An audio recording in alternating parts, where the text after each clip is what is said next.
Good evening. Dave, are you ready back there? You go over the rules if you want. Good evening, everyone. I'm honestly not sure why I got picked to stand up here. But here we go. My name is Michael Linton. I'm a county commissioner, and I sit on the zoning commission, which started many years ago. I came midstream to that commission. We also have a couple of other people here that I want to introduce. Say what? Dark. Well, I was telling so you could see if you wanted to go over the rules. You can turn back on. Back on.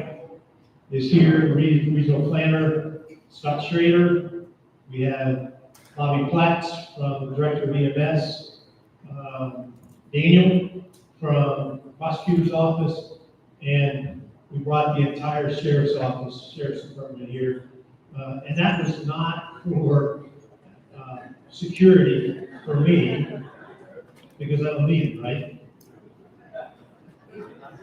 That was really because when we went through the process, there were a few questions that we thought they could best answer, whether either the prosecutor or the sheriff's office. So they're here to answer questions if appropriate. Also, we have John Fuller, who's on the commission as well. And is there anybody else here from the zoning commission? I don't think so. Okay. No way, they're running. Somebody here? Oh, Jim. Hey, Jim. How you doing back there? Hiding in the back, Jim, just like you. First of all, I want to acknowledge that we understand there is a lot coming to you right now. You can interpret that however you want, but these regulations being one, property tax situation being one. So don't, please understand that doesn't go unnoticed. And I know you're sitting back and we'll change it. Well, we can't change everything, certainly not on the property tax stuff. So, but we understand there's a lot of stuff being thrown at you right now. So we are considering that. Let me also say that the rules are up here. Those are really developed by Gabe, and I guess I'm remiss by not, we need to thank Dave Stockton. I know he doesn't want to thank, but that guy's done a ton of work. I've talked to Dave Stockton more in the last 2 weeks. I've talked to my wife in the last 2 weeks, and that's not a good thing, Dave. As nice a guy as you are. So Dave has done a lot of work on your behalf to consolidate all your questions and comments. So Dave, thanks for putting this all together and arranging it. Tonight, what we want to do is listen. So don't be frustrated if we don't answer all your questions. I'm going to take notes as we go through it. I'm going to try, if we don't answer your questions, we will get an answer to your question and we'll get back to you. Okay? Because there are questions that maybe we can't answer. Also, I should say that you can't see him, but David Baird, who's with Structure Point, is actually on the Teams meeting on my laptop, sitting there. So if we need David to answer, we can carry the microphone over and he can answer the question. I also want to say that this commission, led by Audie, has done a lot of listening over the last 2 years. Audie, has it been 2 years since you started? Beginning February 1. So that's over 2.5 years at this point. Lots of listening, lots of group meetings, Lodging Owners Association was one of those, emergency responders being another of those, lots of different groups represented. And then there were a bunch of public meetings that were held for the general public, and I was able to attend those as well. So there's been lots of listening. This didn't come out of a vacuum. We listened to a lot of concerns. I also want to acknowledge that the commission is kind of in a no-win situation. You all have one perspective, other people have a different perspective. We're hoping that through listening more, we come up with a solution that works for all parties. That's the objective tonight. It's not to banter or debate, it's trying to come up with an amicable solution for all parties. We have some changes, and I guess we can wait. We can wait till we're done with the first presentation from Ken Fuller. But we did make a couple of changes this afternoon to the regulations. We did meet this afternoon and make some changes. So when we get there, I'm going to ask David to quickly go through those. One of those is about occupancy, so that's a big topic for everybody. So before we go down a bunch of occupancy conversations, hopefully we can address some of those concerns with some changes that we made today. Okay. We're going to keep this civil, right? All parties are going to keep this civil. We're going to listen well, and we're going to develop solutions that we all win from. Rentals are important for Hocking County. There's no one in this room, you know that, but I'm telling you from our perspective as commissioners, what you do is important to our county. Just want to make sure you understand it. Sean, you are up, sir. You want me to bring the mic? You're going to come over there. Come over here.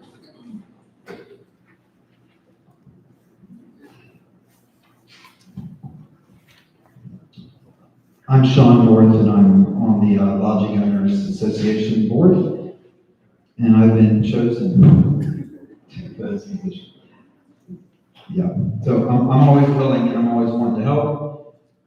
So to kind of echo where Michael's coming from, why we're here to put everything out on the table, basically, and to give you a moment for those who wanted to speak to ask the questions that you have to ask, and hopefully most of them get answered in a semi-satisfying way. I do want to kind of go back and allow do we call you a commission or a committee? Commission, all right. So pertaining to these regulations, just take us back to the beginning. How did it start? Why did it get brought about? The process, as I mentioned earlier, began early of 2023. For a lot of years, we heard from residents in the county concerns about our growth, concerns that there was not enough oversight of the growth. Finally, in probably actually the end of 2022, the commissioners decided we needed to take a look at that. So I think our first meeting was in March of 2023. A commission was formed. That was formed under a high revised code of statutes, chapter 303.04, that dictated that there could be 5 members of a commission. We felt it was important to the people on the commission that they were people who represented a lot of interests throughout the county. ORC allowed the commissioners to appoint 5 people with 2 alternates for a total of 7. To clear one thing up that I've heard many times, I'm not a member of the commission. I'm only the commission as a moderator per the ORC. I'm a resident of the city of Logan, and I cannot vote on any of the things that the commission comes up with. My assistant director to my left here, Scott Schrader, is also a citizen of Logan. He cannot either, so we are only here to facilitate. But we began that process very early on.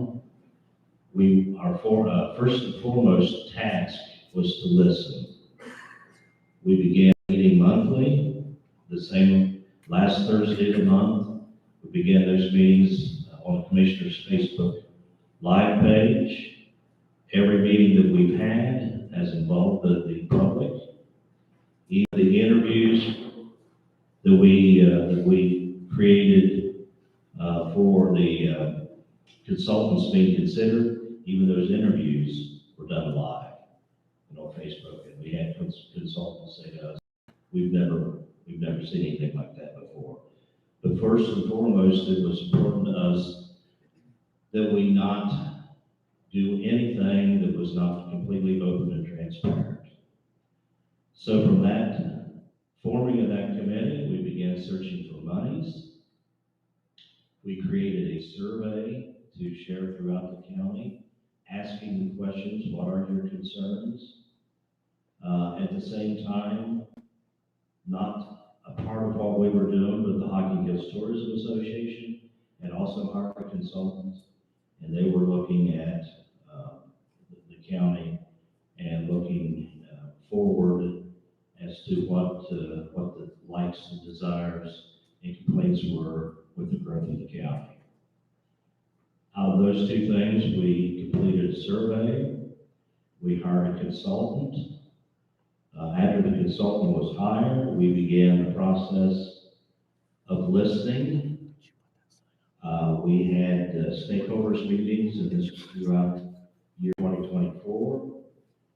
We scheduled and invited stakeholder groups, developers, engineers, surveyors, realtors, attorneys, township trustees, the village councils of Lowerville, Murray City, the farmers and the Farm Bureau, short-term rental owners, and then in the late months of 2025 and in 2024 and into 2025, we have 6 countywide general public meetings. We began those in Laurelville.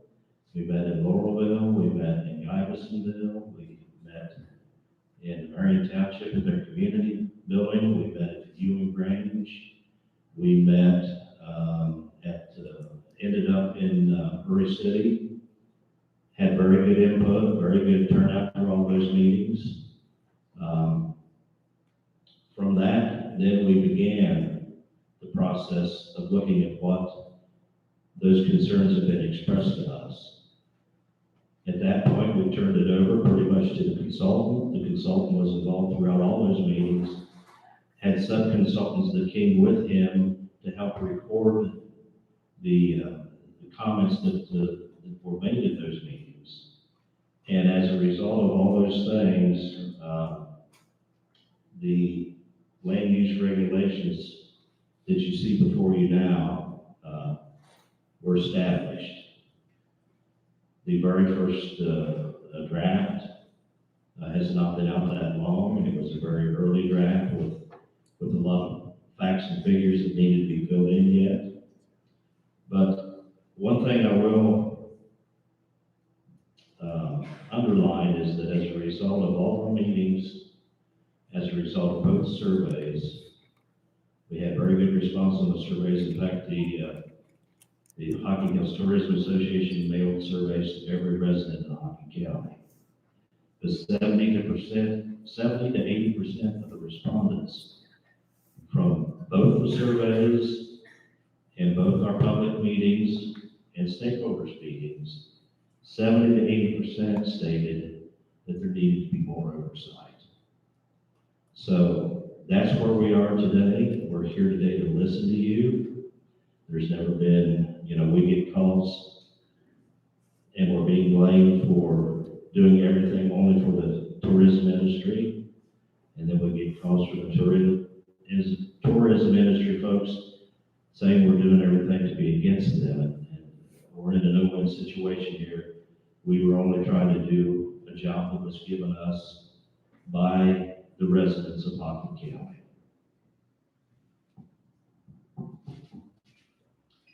So the question at the beginning is, how did we get here? What I took from that is because some spoke up and it became an issue. Was that correct? Is that about right? No, this whole thing. Those that have spoke up, and that's why this initial study, the county commissioners funded it. Was there any input from Hocking Hills Tourism Association? There was no grant for that?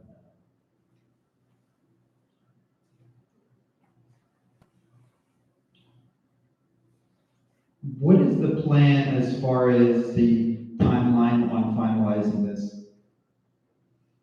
I know initially it was the voting on the end of October, or early conversations.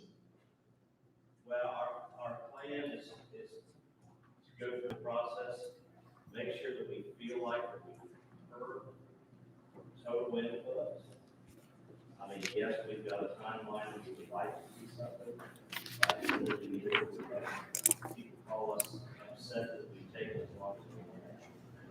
But it's important that we do this right. And, you know, we are working through a process that's ever changing, in your recommendations. And that we won't feel like that, we are finished and ready to make a recommendation to the commission until we feel like all those things are addressed and we've done as much as we can. The opinion of many of the lodging and other business owners of the proposed regulations are of the essence of unenforceable or just downright burdensome financially, and how the ripple effect of these regulations has the potential to be a massive detriment to the lodging industry here in Hocking County. Finn Fuller, owner of HockingHills.com, has lots of information, and he can't be here tonight, but he did record for us, and it's about 10 minutes, but it's full of really good information for us to all absorb and to understand how some of these proposed regulations could affect.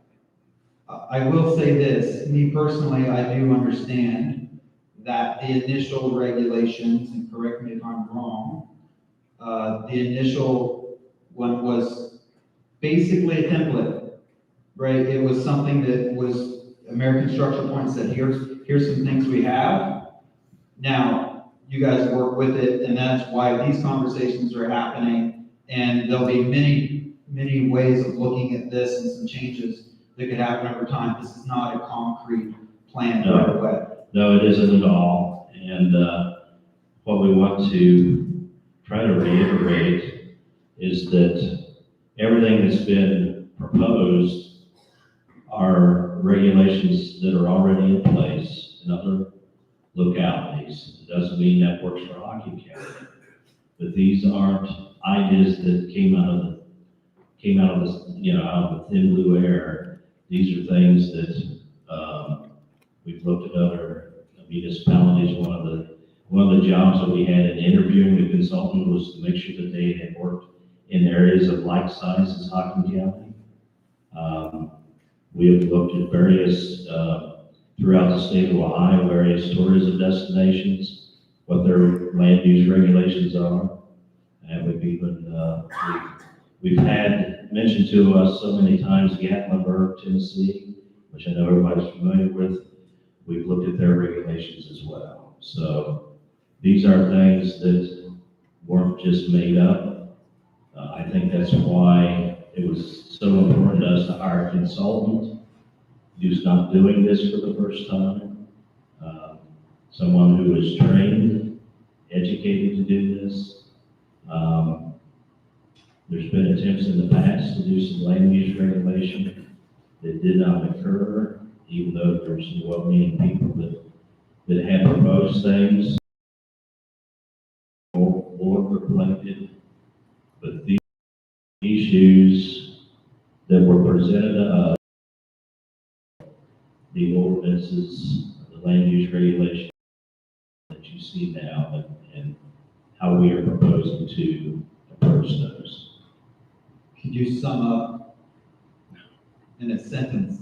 If you can, I know, Buddy, it's difficult for you. But Yeah. One sentence. Could you tell what this is going to do for the lodging industry? Well, the lodging industry, it should be, it should be a help to the lodging industry. It should be a help to community leaders for future planning, such as infrastructure. We've got concerns, and infrastructure includes not only roadways, water, and sewer, but also include fire, EMS, and police. And we are seeing increases in activity when we are a county of 30,000 and 12 to 3 million. In the summertime, we are seeing a load on our infrastructure that was not put in place to meet those numbers necessarily. So we're looking for it to be a win-win situation. Thank you for that one sentence. Let's, Sorry. The presentation I've been. I like tough. I like tough. Hey, look. Good evening. My name is Finn Fuller, and I run HockingCounty.com. Unfortunately, I am unable to attend tonight, so I prepared this presentation. Thank you to the Zoning Commission and County Commissioners for taking the time to attend this town hall and hear from the community. Because of what we do at HockingCounty.com, we see a lot of the behind-the-scenes data about the short-term rental industry. Things like bookings, occupancy, owner expenses, guest trends, and more. I want to use that perspective tonight to share what the short-term rental market really looks like today in Hocking County and what the proposed regulations could mean for the people who own and operate these homes. HockingHills.com started in 1996 as one of the very first ways visitors could find cabins here. Since then, it's grown into the main platform travelers use to plan their trip to Hocking Hills. We bring in millions of visitors each year and partner with more than 600 local businesses. Not just lodging, restaurants, outdoor adventures, weddings, and shopping.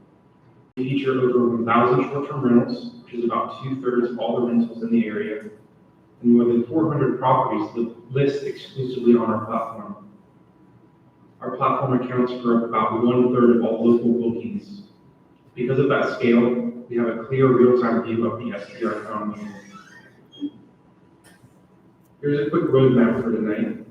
First, tourism STR overview. We're going to talk about how the short-term rentals help fuel a $270 million visitor economy and why they matter far beyond just lodging. We'll also discuss the rising financial pressures that owners are facing: declining occupancy, falling revenue, higher mortgage costs due to variable rate loans, and now possible new compliance costs. We will discuss the guest and booking impacts, the main one being the 21 age requirement, and how it could cut out a meaningful share of young travelers, plus how bookings have shifted since 2021. We'll also talk about the economic ripple effects, how fewer rentals and higher costs cascade into lost visitor spending, lost jobs, lower tax revenue, and weaker property values. We'll also discuss some recommendations on how to balance safety and fair oversight of keeping our tourism economy strong. Tourism is the economic backbone of Hocking County. It creates a $270 million total impact every year, with $163 million in direct visitor spending. Money that goes straight to local businesses. Tourism supports about 1,621 jobs, everything from cabin cleaners to restaurant servers to tour guides. It also generates $12.5 million in local tax revenue, which help fund essentials like roads, fire, and EMS services, and law enforcement. Short-term rentals are a huge piece of this engine. When they struggle, the whole community feels it. Importantly, 9.91 jobs per $1 million in direct spend. This will come into play later.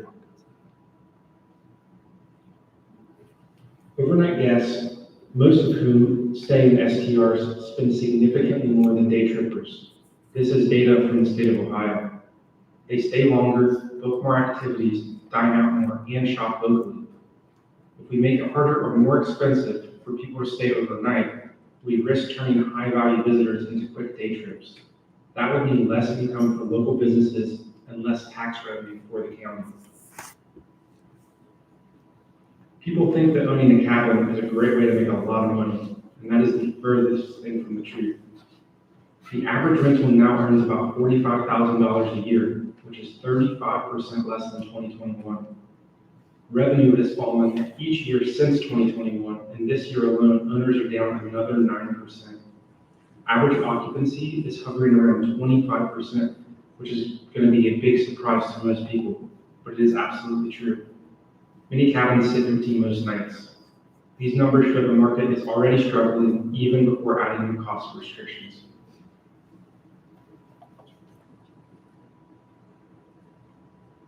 Another factor are loans and loan types. Most STR loans here are variable rate, and that's straight from the SEC website. meaning monthly payments go up just whenever interest rates rise. The federal funds rate is historically high right now, a big difference from just a few years ago.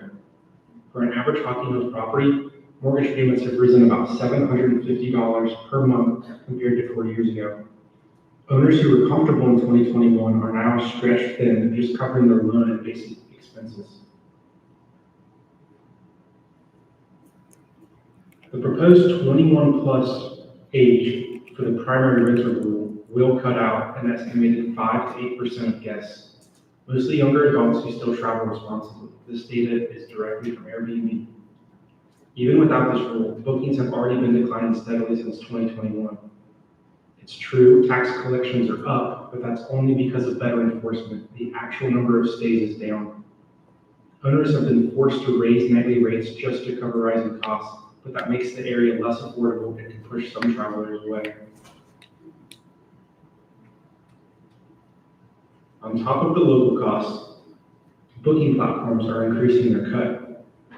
Airbnb currently charges hosts 3%, but starting December 1st, that jumps to 15.5% per booking, a 5-fold increase.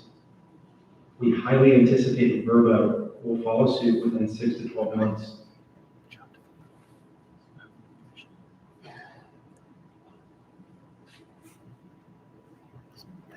Here are the estimated costs that owners can expect to pay. We'll do a best case and a worst case.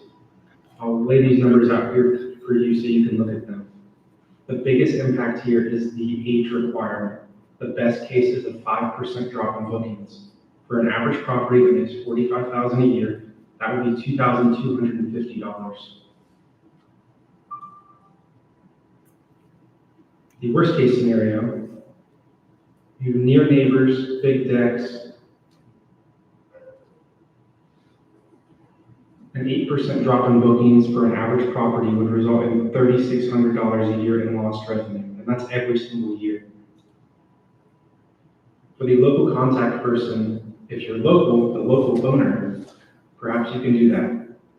If not, you will have to hire someone, and it's undetermined what that will cost. Likely thousands of dollars. We surveyed STR owners. 47% of them said these regulations go too far and are burdensome. 47.5% surveyed say they will close or will be required to overcome extreme hardship. This is 160 responses. We've also been discussing these regulations and all of the data that we have with Airbnb. Airbnb is directly quoted as saying 30% of listings will disappear. This is based on their experience with regulations and industries similar to us. If we do a best case, we can maybe put that number at 20%.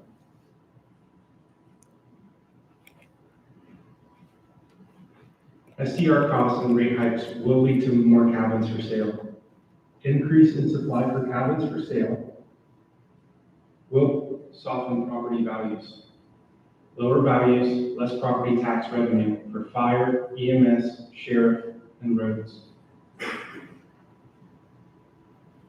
Fewer rentals and higher nightly rates will lead to a visitor spending drop. This means fewer cleaning jobs and fewer maintenance jobs, less restaurant and attraction revenue, and reduced lodging and sales tax. According to the state of Ohio, 45% share of visitor spend is tied directly to STRs. Here are a few different examples. If STR supply drop is 10%, direct spend will go down 7 million. You'll lose 73 jobs, and the local tax loss will be $500,000. If it was what Airbnb said will happen, it will be $22 million lost in direct spend, over 200 jobs lost, and more than $1.5 million in local tax loss. Here are some recommendations. First, grandfather in properties. Margins are already incredibly thin. Grandfathering in properties would make a massive difference. 24/7 contact person. It is not realistic that one person can be available 24/7, 365. People and owners will likely need to hire this out. Please ease the restrictions. Remove agent occupancy limits. This will make a big, big difference. Thank you for your time. You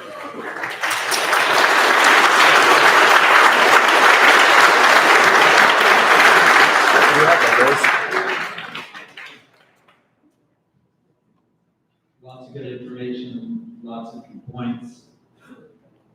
We want to give others an opportunity to speak as well.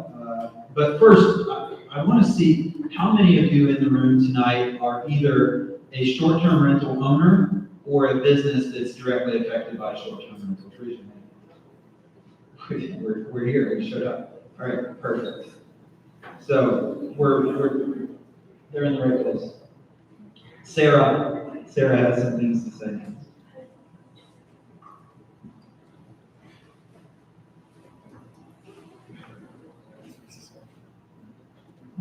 Thank you.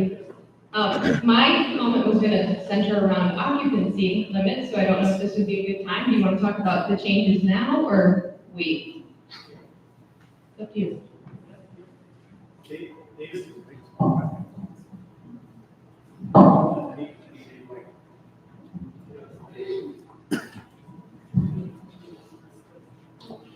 David, you there?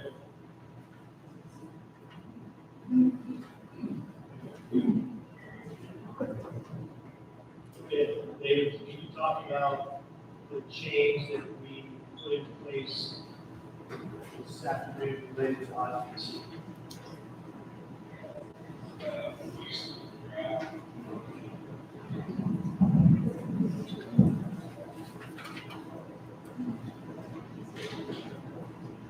Keep talking, David.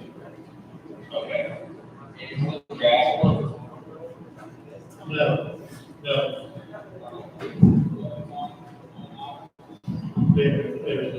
Wait a minute. Try that, David.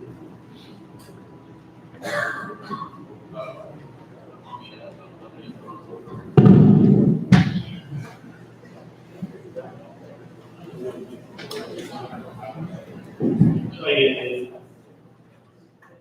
Okay. Can you hear me? Yeah, I think she is not.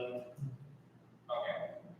On the occupancy limits, we have changed that quite a bit. We were able to find, Ohio Administrative Code, regulations that, allow for, bunk beds and have a requirement for how close the beds have to be. So that has, the more stringent requirements that you probably read in the most recent draft have been removed. There are, now it says that you have to have, beds, just have to be spaced 30 inches between each, sides of the bed with an unobstructed walkway. And then for bunk beds, there's a requirement of how size, of the actual bunk bed, and, additionally, it does say that triple deck or higher bunk beds are prohibited. Again, we found this directly from the Ohio Administrative Code as it relates to cabin rentals. So our concern, throughout the process has been, what we heard from the first responders, and some incidents where they had gone into, rooms where it was very, very overcrowded. So we feel that has, the short of it is we have made some, substantial edits in that area. Thank you. So just to clarify, there would not be a set occupancy limit. There would not be a set occupancy limit if the requirement that there would be beds that you have to be having a bed for each person that would be sleeping there, and they would have to be in a bedroom or a loft, and then there is a spacing requirement between the beds as to how far they can be, so you can't just stack people upon people in one room.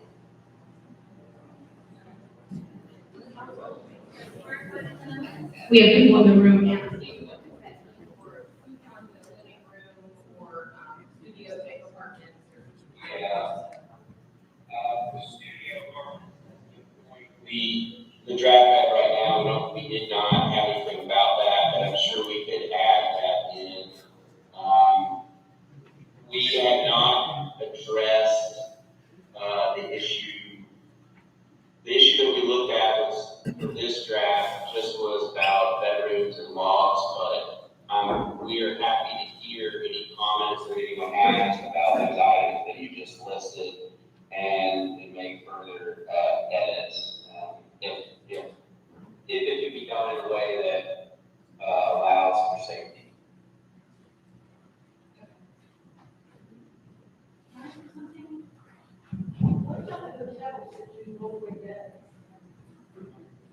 I think David would say that's a separate set of regulations. That's rolled under my department of building codes, it doesn't involve us. So what you're saying is, regarding the bedrooms and whatnot, that doesn't apply to the living area. I think he said they haven't addressed that. Yes. Things like that or something. Yes. I think that. Thank you. You mentioned, 1 person per bed, but most occupancy was 2 people in a bed. I think Or he's saying sleeping spaces, so if you repeat that, that would be two sleeping spaces. It was related to bunk beds, it was not related to a limitation of a bed only being allowed for one person to have in the bed. There's a spacing requirement.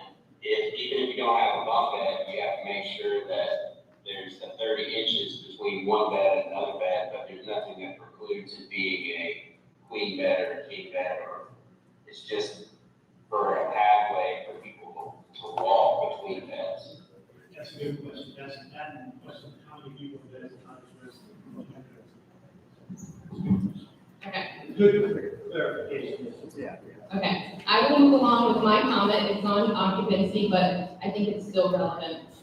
My name is Sarah Nichter. I've been a rental owner here in the county since 2014. This is what I do full time. I speak with my guests personally. All my neighbors here have my cell phone number, and I serve on the board for the Lodging Owners Association. Like everyone here, I want nothing more than for our guests to be safe while they're staying with us in Hocking County. I believe we can prioritize safety without cutting into property owners' rights or revenues. One of the issues, the big one we keep hearing, is occupancy. So I'm glad things are trending, seem to be in the right direction on that.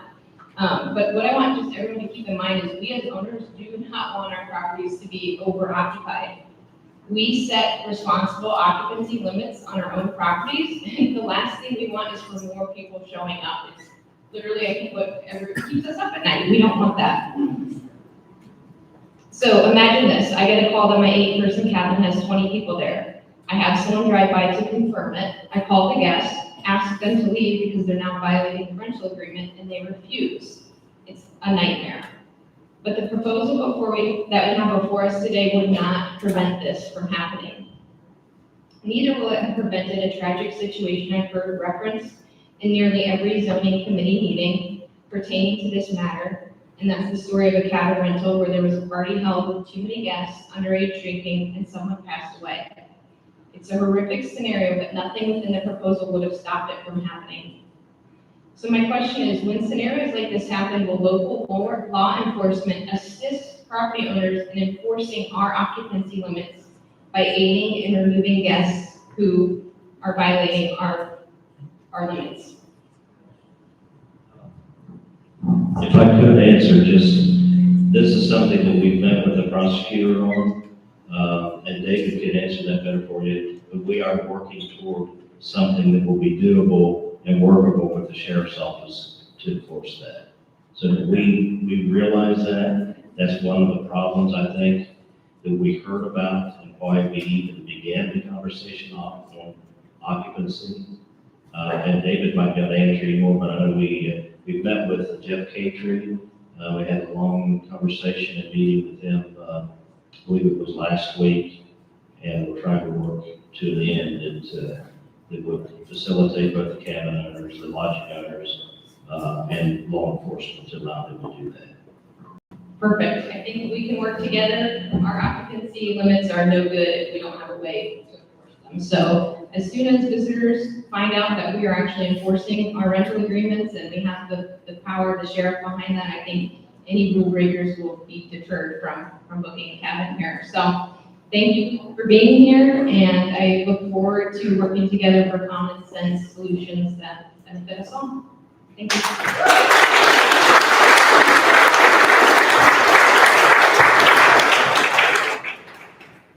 We have. Sure, go ahead. So, go right ahead. So my name is Daniel Niggis. I'm the chief assistant prosecutor for Hocking County. I work for Jennifer Grant, who's not here today. So we've discussed this already. I work hand in hand with the sheriff's office with the local police department. This is a huge issue, right? Somebody has an 8-occupant cabin and 20 people in there, and the law enforcement shows up. They say we can't do anything. Well, we talked about this. We talked about this audit. We talked about Jeff Catering, the civil attorney, prosecutor for the county, and what really we discussed was that if it's not a criminal offense, law enforcement cannot do anything. There's nothing for them to do. So, if I can finish, the next part to that is, if it is a breach of contract, then you inform them that it's a breach of contract. Then you ask them to vacate the premises, and if they don't, it is now trespassing. In which case, you call the police department or the sheriff's department. But the caveat to that, and I discussed this with Chief Stack, and Captain Chair, the local representative, there has to be somebody on the premises for the trespass. If you're calling from Michigan, Pennsylvania, West Virginia, California, wherever you might be located, they can't trespass. This is correct. They cannot trespass somebody off your land. Does everybody?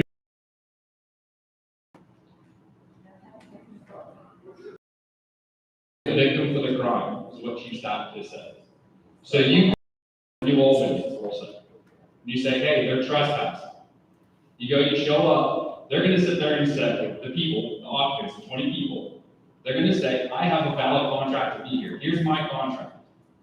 And you're in New Albany or wherever you want to be, and you say, no, it's not a valid contract. So now it's one person's version of events and another person's version of events. One person's alleging criminal conduct.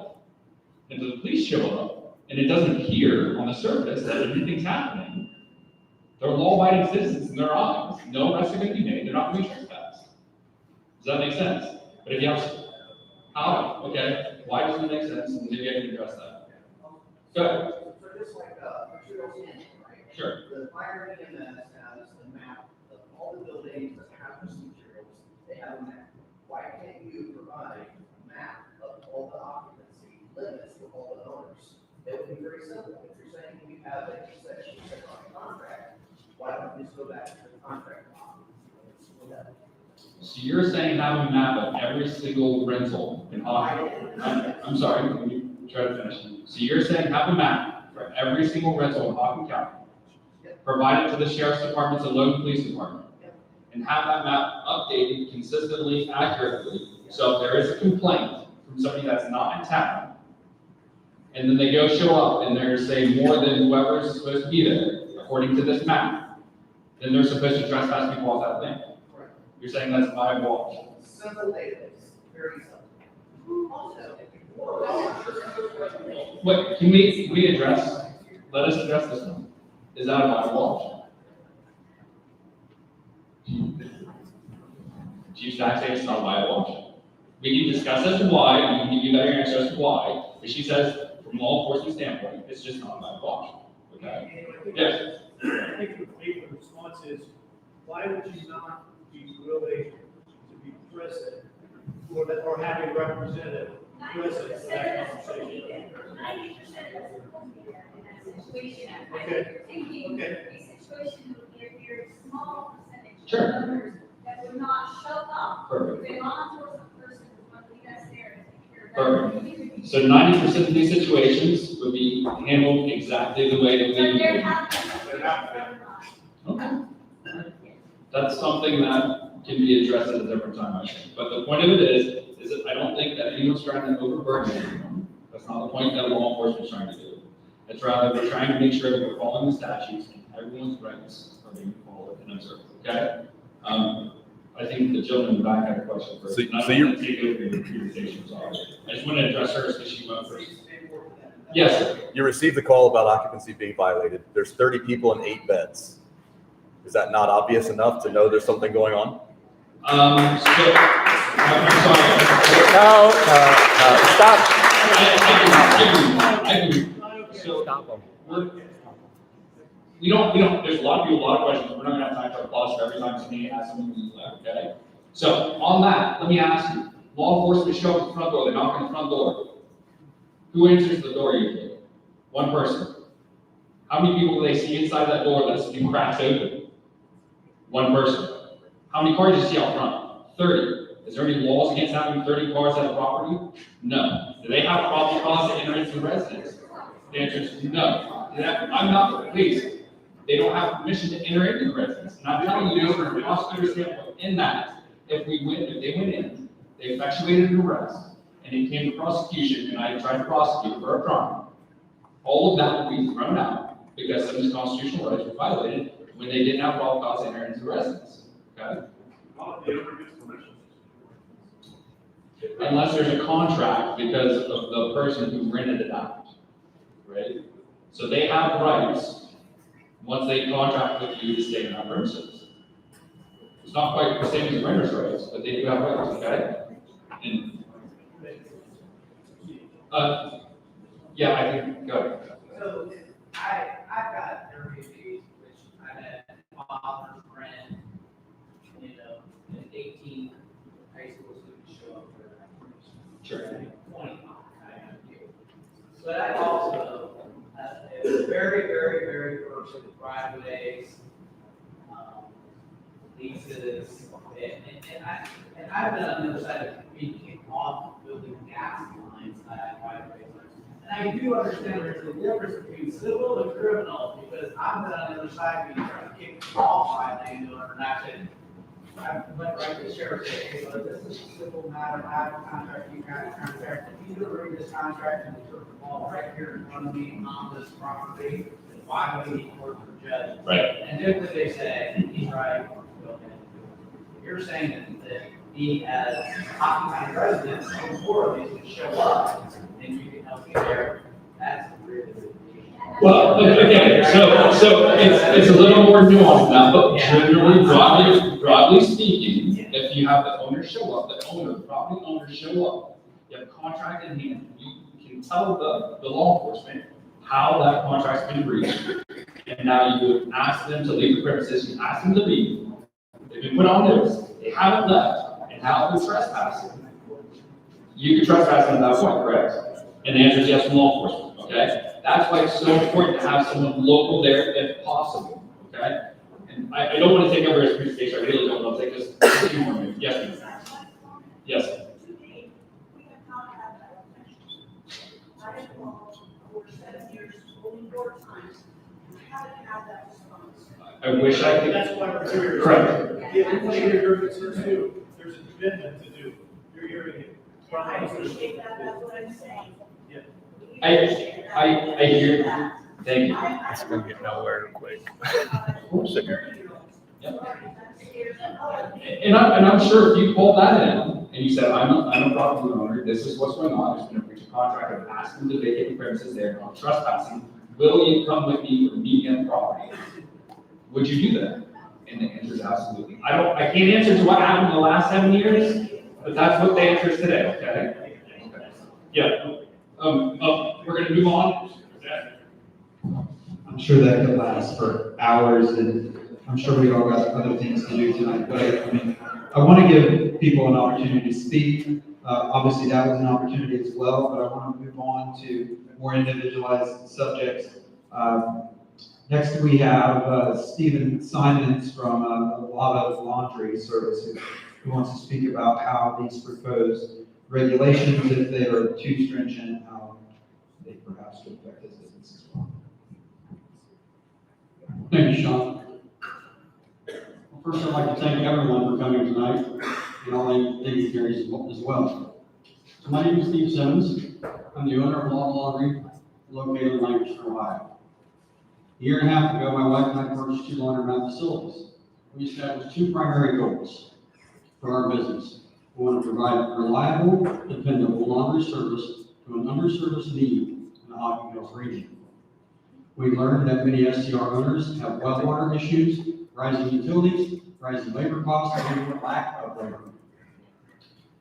We chose to integrate our business into the community and provide good paying jobs, a living wage to the community. Mary Ann and I are small business owners, just like 70% of small term rental owners in the Hocking Hills region. Our business is our livelihood. We made a $1 million investment to start our business. We took over operation of our laundromats that we inherited 9 employees, and we were only servicing 2 cabins in the region. We are proud to say today that our business plan has been successful to date. We currently now employ 30 people, and we are servicing 340 cabins in this region.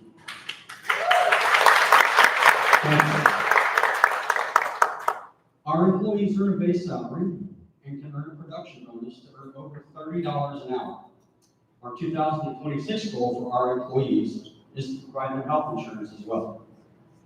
We are now in the process of making an additional huge investment to ourselves, to our business in this region. We are about to invest another $1.5 million investment for additional equipment, facilities, staffing. As an affiliate member of the Hocking Hills Owners Association, we just recently learned of these proposed changes. Going back to now servicing 304 STRs, we're getting pretty busy. We just recently learned about this. No one ever likes change. Change is always inevitable. Let's slow this process down. What's the hurry to implement these changes? Let's all get on the same page, work together, allow some grandfathering, so short-term owners a fighting chance to survive and remain in business. Let's protect the region's growth in a thought-out, methodical way through collaboration, communication, and partnerships with everyone in the region.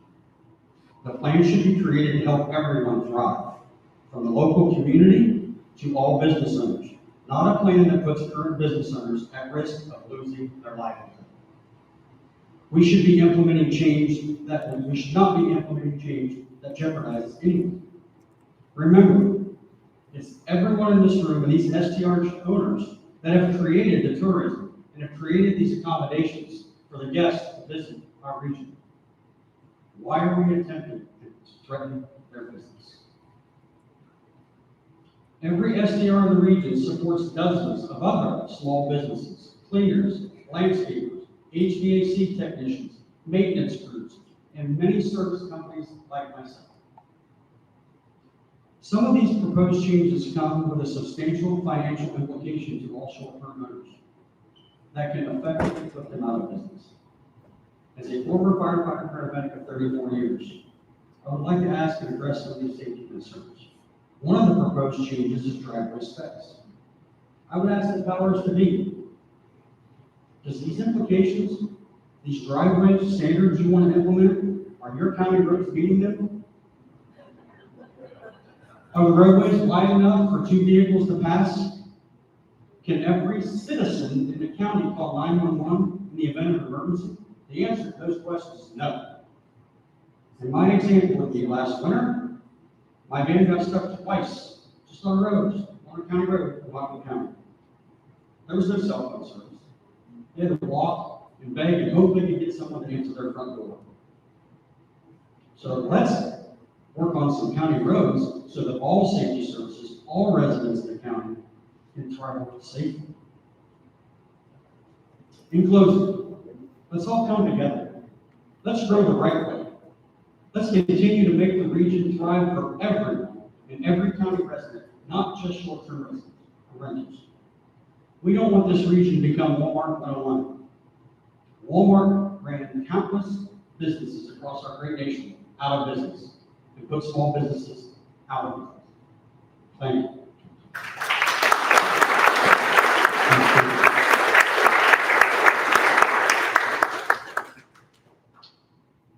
Question on grandfathering, is that being considered? Grandfathering in?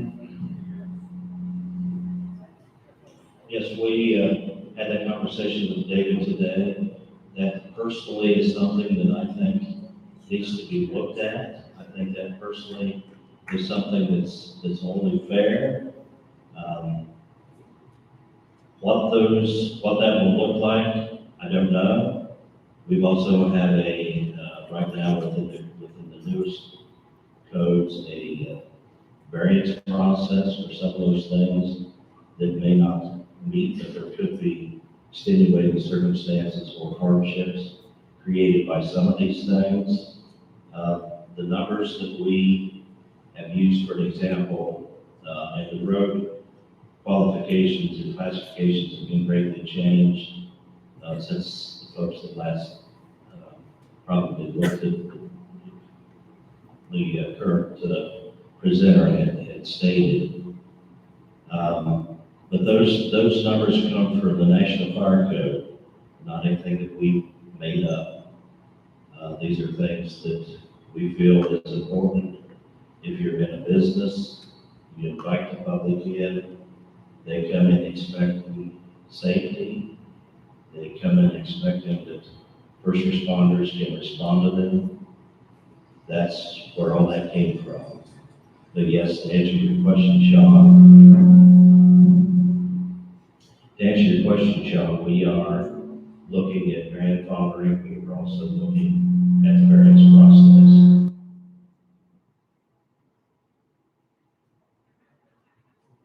How many in here with the current regs and regulations would choose not to? This way you have. We can't hear you. Can't hear you. As the current regulations are put in front of us, how many of you would choose to not do business in the Hocking County region?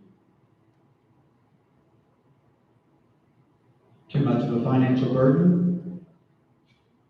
How many of you would choose not to develop another property? How many of you would choose not to develop another property? It's interesting. So we really have to make some good decisions that make sense.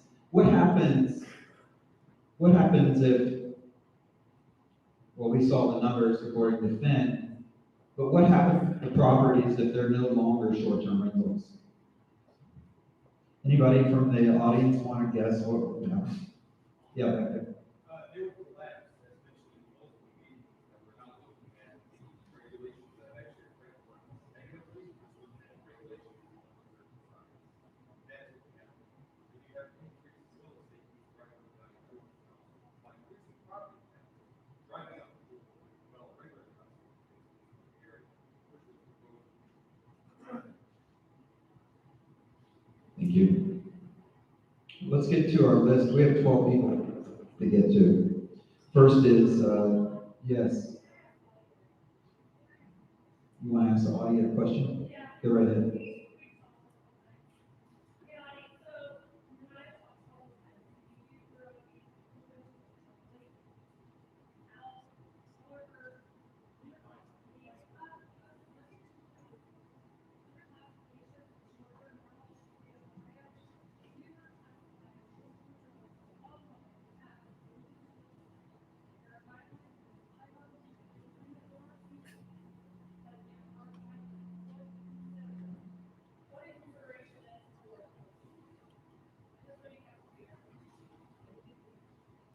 No.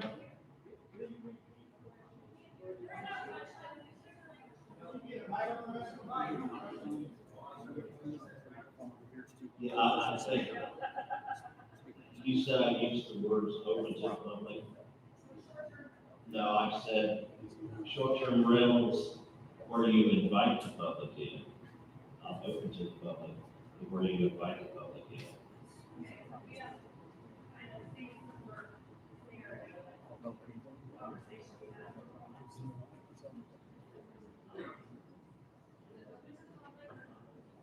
I don't think so.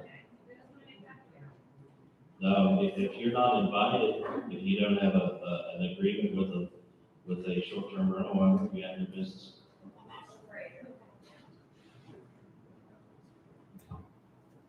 Don Wall.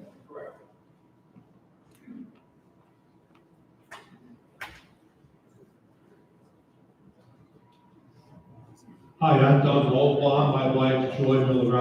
I have had Watersong Woods cabins, 2 cabins since 1999. My presentation will be short. These regulations will put us out of business. We don't have the ability to finance these requirements, and for our business, they are irrelevant. They affect our business not at all, not the people that we rent to. There's no benefit to us. There's no benefit to the people we rent to. Thank you.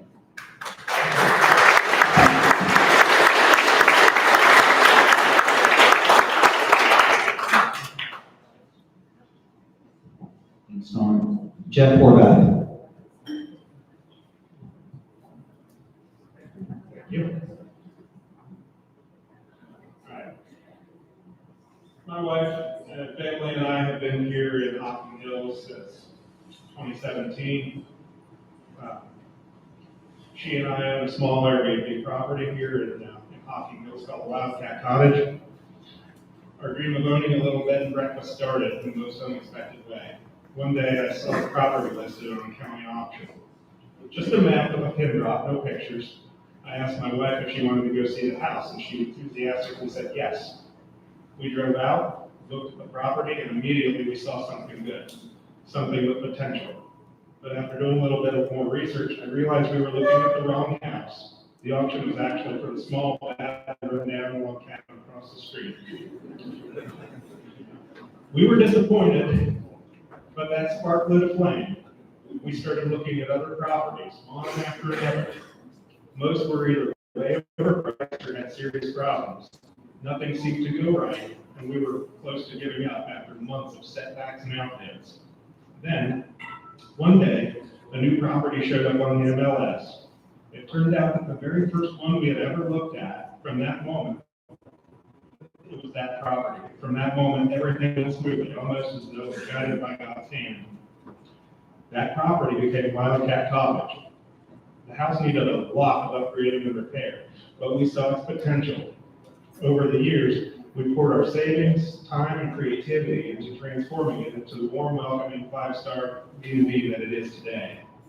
We lost money for years while improving it, but it became a labor of love for our family.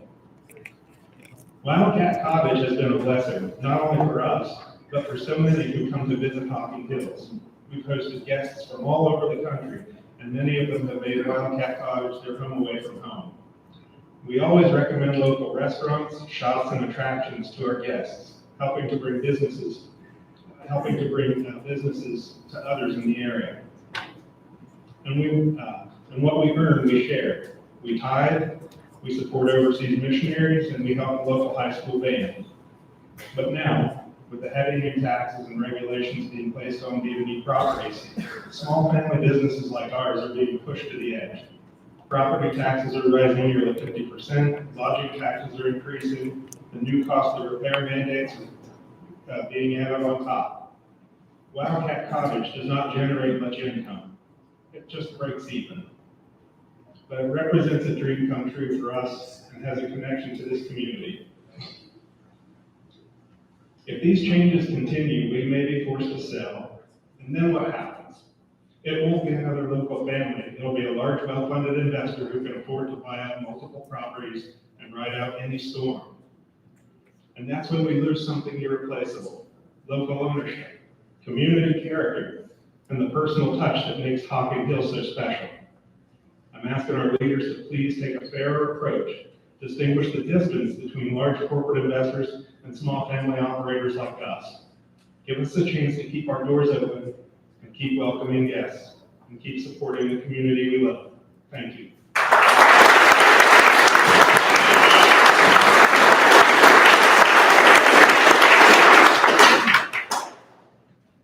Thank you, Joe. I've got some questions prepared by Bartlett Benner Realty STR Management, Keith Dwyer, advocating for fair, lawful, and balanced lodging regulation in Hocking County. The question is, under what section of Ohio Revised Code does the county derive authority to regulate private lodging businesses?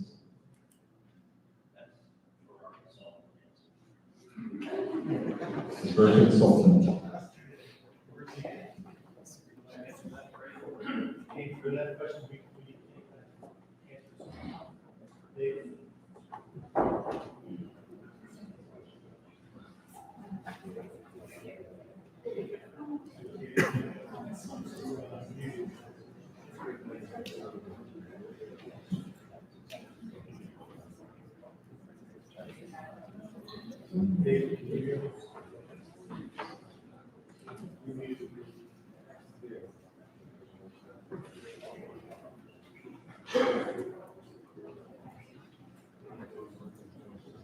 Okay. There's lots of good questions here, but let's get on to the next question. No answer, huh? Sure. So he wants us to submit the questions.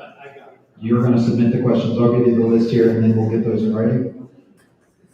And we'll distribute these as well. It'll come from them, but it'll definitely come from us as well as the Lodging Owners Association.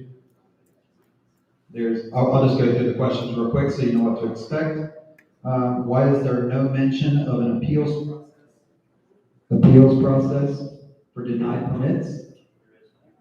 We have that still. Perfect, we're going to take care of it. Who drafted this ordinance? Planning office, legal counsel, or private consultant? Private consultant.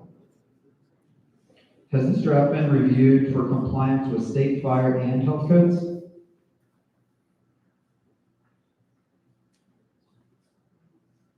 And the next question. If the goal is safety, why are hotels not subject to the same inspections?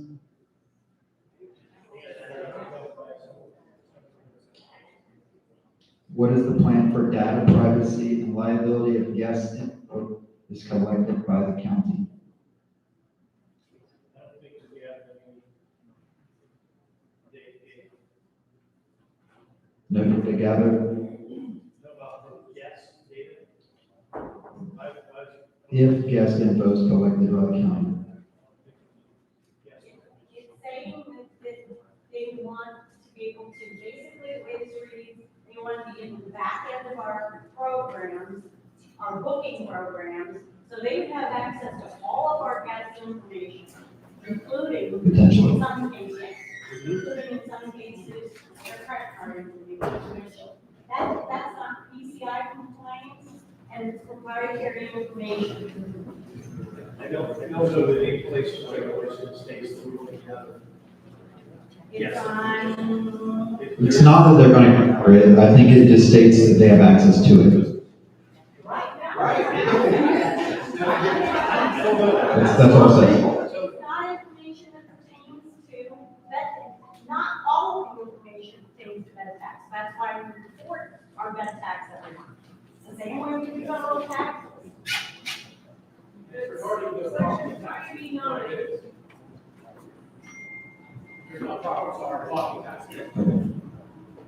Section 339. Section 339.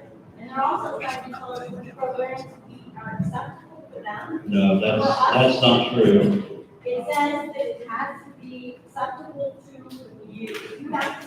It has to be acceptable to the bed tax administrator, that's all. Exactly. What you're telling me, you're not allowed to. No, Yes, it is. that's an older draft. That's the newest draft. The The newest draft you haven't seen, I don't think it's been printed yet.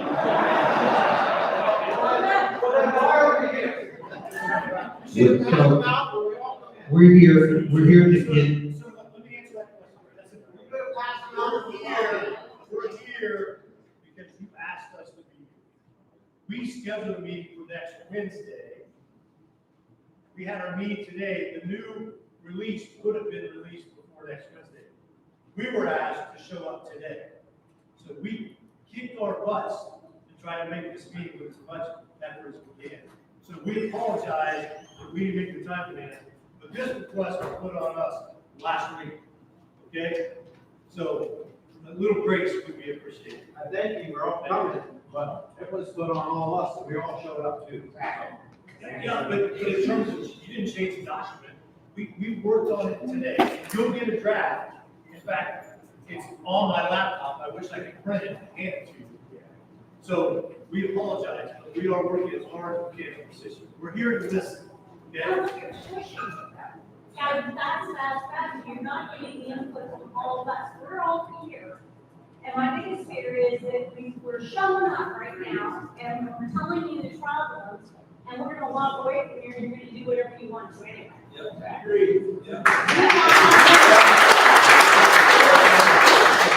So I guess we're guilty before we were put on trial. Is there Right? a meeting That plan all for works. tonight? That all works. Okay, good. Well, you'll give us some grace.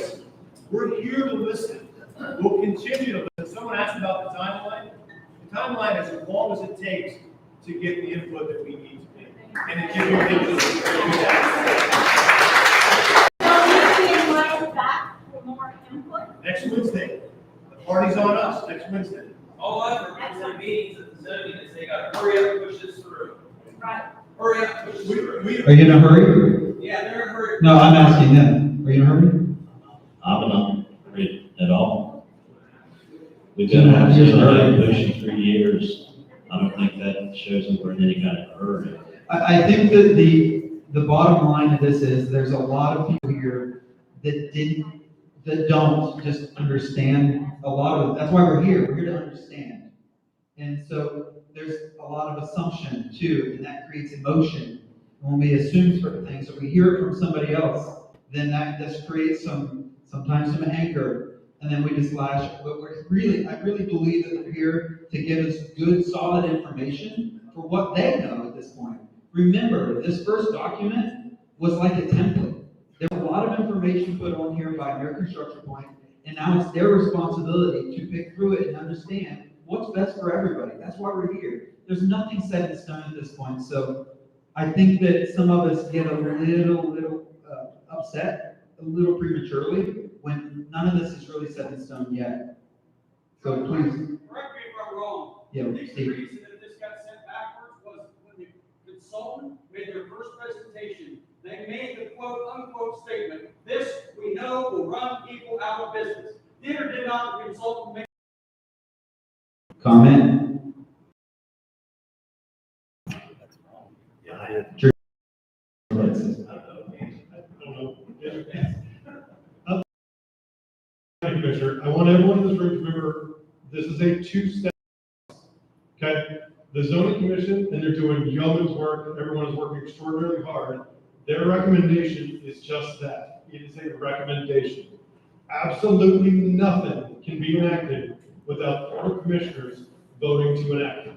And you have my solemn vow right here today that I will not participate in that vote until a final document has been well circulated and everyone has had an opportunity to put input into that document. I promise that here today.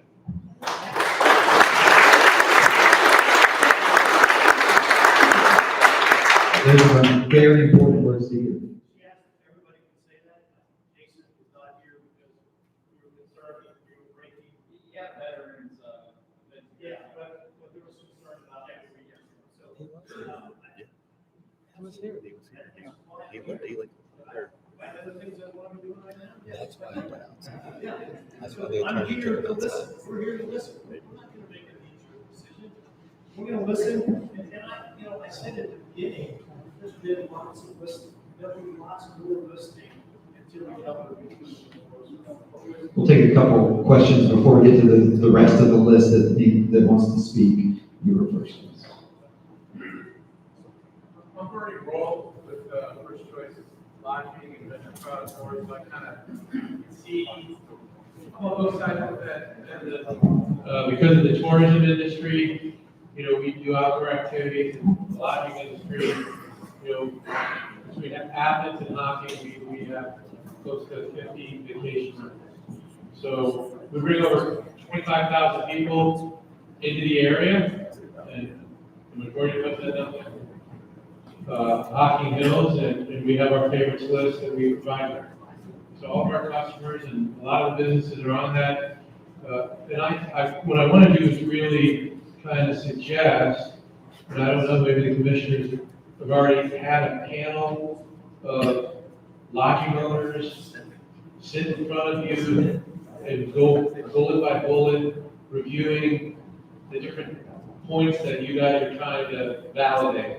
Because we're the ones that are most impacted, and to get, and it's great to see 100+ lodging owners here, you know, from one owner to multi-property owners, but it's like herding cats, and everybody's gonna want to get their input in, depending on what topic's brought up. But if you take a meeting or two, and I'm sure you get a half a dozen people that would be willing to sit on that, in a couple of those committee meetings to make sure how those changes are going to impact the business. I think that's a very good idea, sir. I think that's incumbent upon this group to say who is going to speak on our, because Right. honestly, when we talked about at this meeting today, it's a game, it was limited to a smaller number of people, and he said. So I think that's a great idea. I think we'd have a lot more beneficial conversation.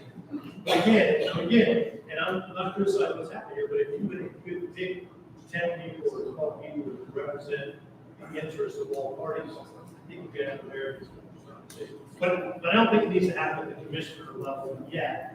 It really still needs to happen at the commission level, which I sit on, right? So, but we would certainly invite that to happen. Right? And we would like you to be on the Hocking Hills Lodging Owners Association, because that's what we do, that's why we're there. So together we're better, we're stronger. Then come back, I just the decision shows up. Hocking Hills Lodging. How many of you are already members of the Hocking Lodging Owners Association, by the way? Thank you so much. Awesome. We have the best events ever, by the way. So I know others want to say some things, but the people who had actually written their name down to speak, I'm going to give them priority first, and then go back to my list. Ian Koblenz.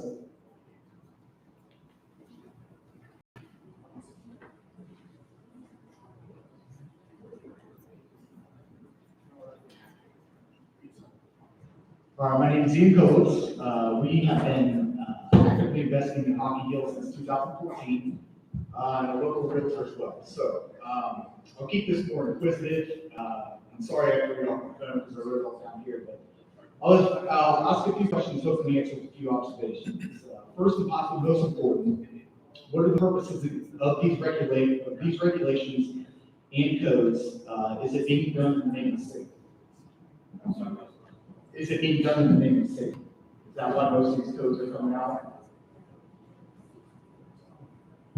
Safety is a part of it, but there's also concern that there's not oversight in not only, I mean, we're here tonight to talk about short-term rental renters. That's only one section of the ordinance that we're looking at. We're also looking at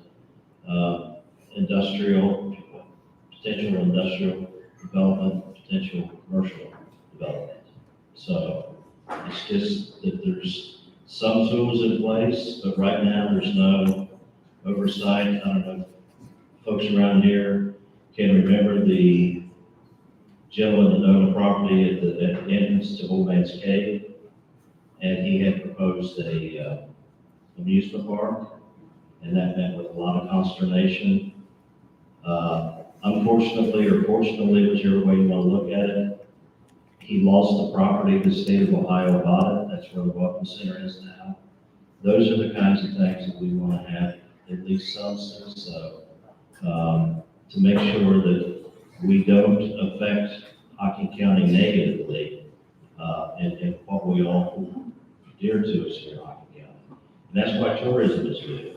Tourism is our biggest industry. We have nothing,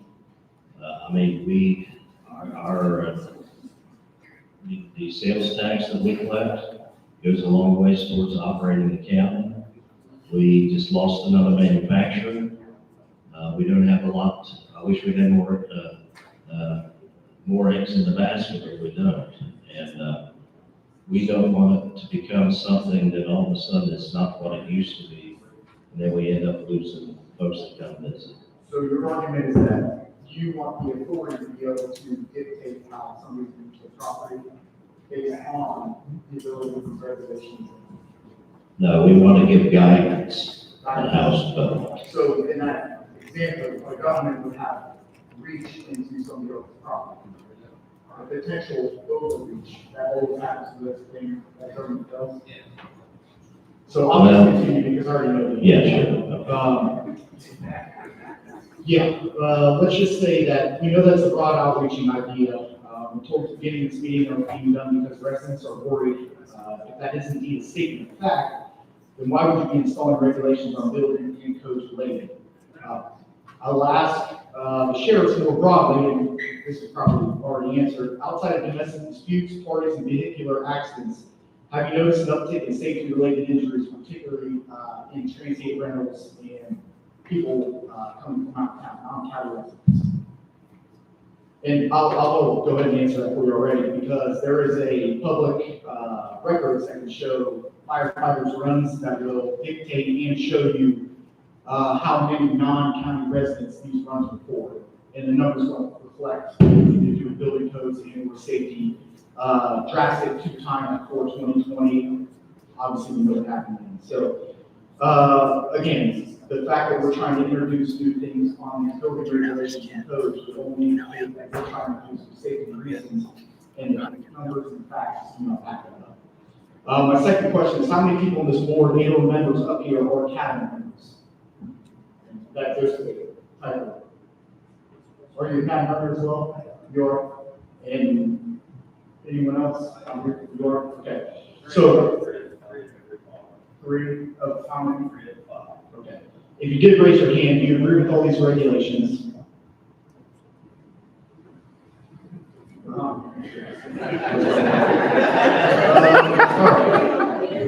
Yeah, he doesn't. If your hand is down, do you consider yourself qualified to make these decisions for individuals that have the experience to be necessary to make informative decisions, let's say?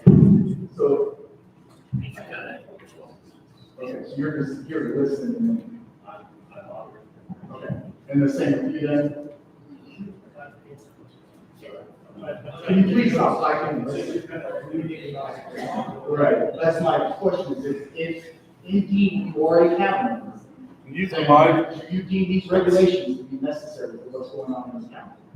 I think there are some safety risks that need to be addressed. But I just outlined we're not having, so. Yeah, we know, because it's already, it's record, it's public information. Okay. So, would be descriptive, it's reported, that's all I'm saying. These homes will be unable to rent, and therefore owners will have to repair or be forced to sell, in which the new owners will have to fix or face the same thing. Lastly, Hocking County is beautiful in creation. While the county has grown massively, transient business are the current funder and will continue in the future to be the main stream of revenue for this county. As a realtor, I'm hearing concerns of investors on a daily basis. That means these homes that are out there that people want to come into this market and purchase are telling me they can't afford it or they don't want to because of regulatory uncertainty.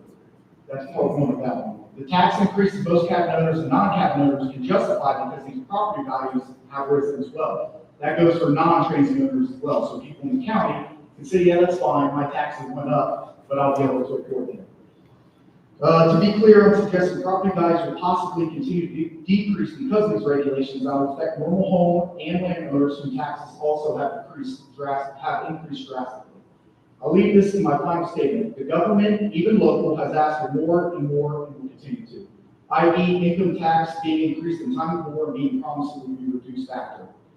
This never happened and only continued to increase. My point is, once you give overreach an inch, they will take a mile. This is ever more true in local economies. I just warn that once you open this Pandora's box, you will not be able to put it back in. Thank you, as a local realtor and business.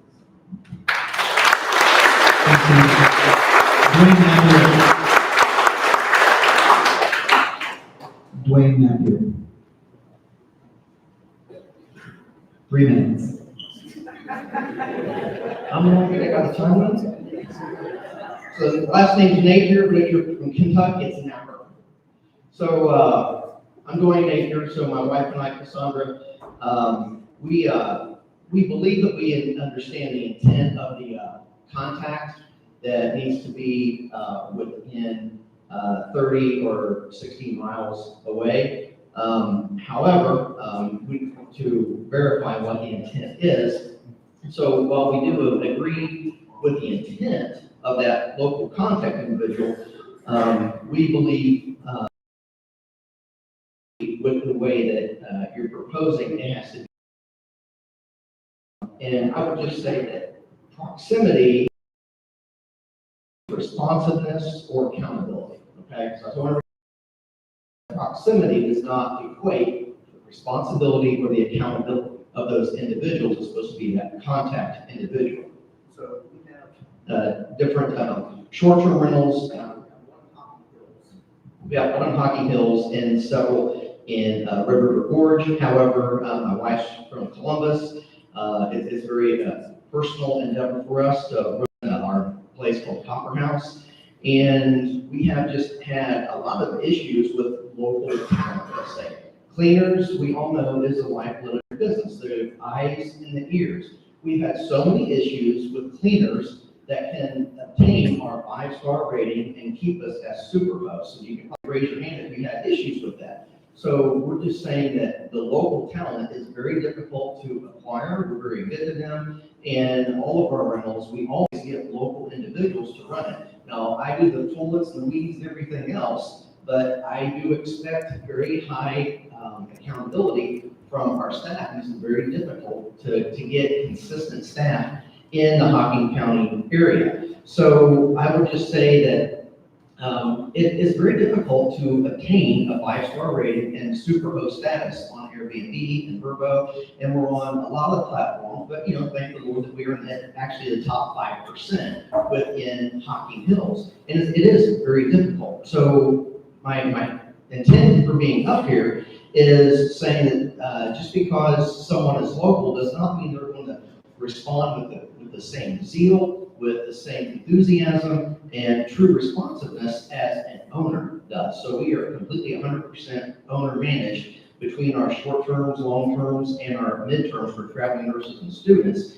And we all know that the area has power outages, right? So if the intent is for safety, we have power backups in our unit so that we have internet, we have Starlink, so we always get communication when there's power outages. If you have a local individual, you know the cell phone reception is horrible out here. So between the local phone service as well as cell towers and a power outage, that local contact person might not be contacted, but we're always contacted for anything that comes up. So our livelihood depends upon this. And we have a track record of exceptional responsiveness, and that's evident because of our staff on Airbnb. So I would propose a resolution here. I would think that there needs to be an alternate measure to ensure the spirit of that requirement is met. And that could be through looking at platform ratings. It could be a variance potentially for individuals who self-manage their STRs. A signed commitment to uphold those requirements or even reporting. So if the issue is all around safety, then potentially you could log any of the complaints that came in. I think you may have mentioned earlier that you get complaints. Well, all right, so you need to be able to figure out what those STRs are, figure out, can we do some reporting on your aspect to ask us to report, or do self-reporting? But I guess I'll leave you with a a Ronald Reagan quote. He says it's probably the scariest introduction he ever got. Hi, I'm from the government, I'm here to help.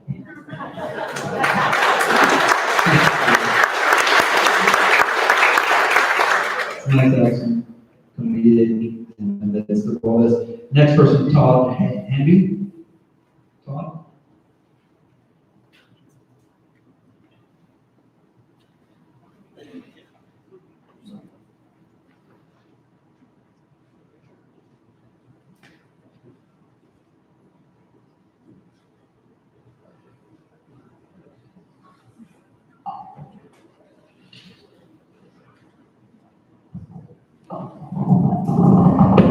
I'm not a preacher, I'm not gonna hold mine. My name is Todd Hamby. My wife and I, we have the tree house ranch. I had a pretty good long thing typed out here to read to you, but, and I've heard a lot of people are concerned, we're concerned. Overreach is a thing that, that needs to be addressed, but more than anything, I want to impress upon the board, we're locals. My grandfather bought property here in the Hocking Hills, the property that we're on right now, back in 1942. For 3 generations, we've had that property. I didn't grow up here. My dad was born on the property, but we're not out of town people. We're locals. These affect us. The economy affects us. I will come to another meeting, Audie, and we'll visit. I'm not angry with you. I'm concerned, but I'm not angry. You've been a great help in other things, and I want to thank you for that. I know the intention of everybody. I feel that you're trying. I would very much like to at least have a voice and not just be handed regulations that I didn't have a hand in speaking on our opinion. But I will say that, and so I'll save the long speech, but I will say this. Just in the last couple of months, we've been approached by people that we didn't know. The phone rings, I answer. People wanting to buy our property. They see that we have 150 acres, that we have some of the top points of the hill that go all the way down to the river. And they understood our property is for sale. And asking who they are, they're from New York, they're from LA, they're from Chicago. These are large investment firms that want to come in here and build really big structures.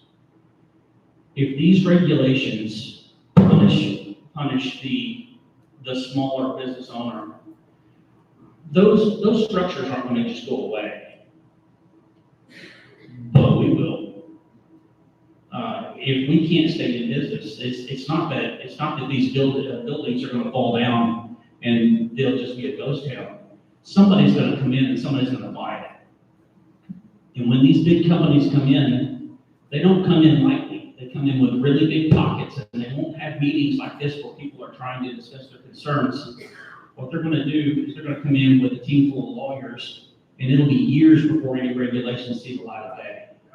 I've seen this happen in another town. We've lived in tourist areas. So by pushing these regulations hard, Audie, what's going to happen is you're going to drive that engine faster. Tourism is not going away. Tourism is the industry of Hocking County. It is. I didn't make it that way. You couldn't make it that way. It is what it is. It's what drives. If the county needs money, if EMS and fire, and I do believe EMS, fire, and public safety, I think you guys need to be very well funded. I really do.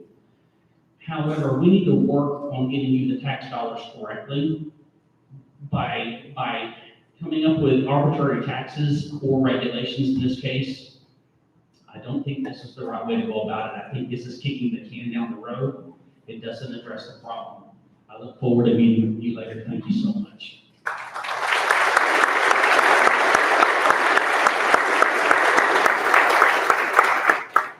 Maurice Thompson.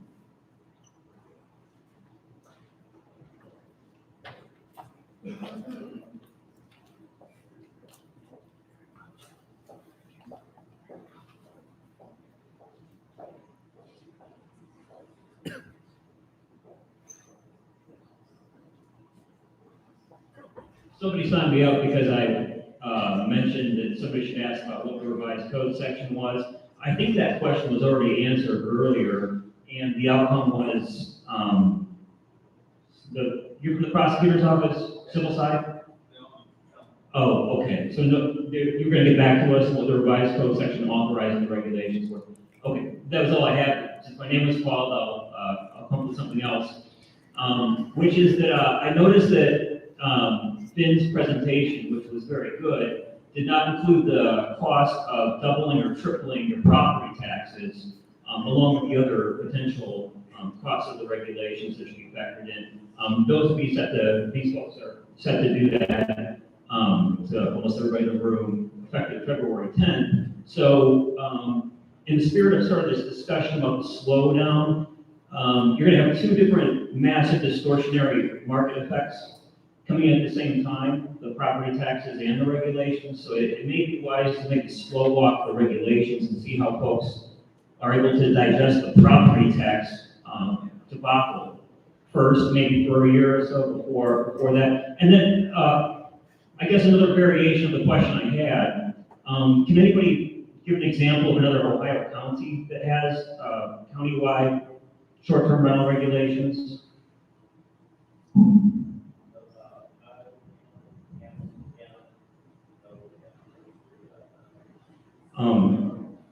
Noble County, where Caldwell is, Hamilton County, and then Cuyahoga is its own thing, because it has a home rule county system of government, right? Okay, so are we modeling these off of Noble County or Hamilton County?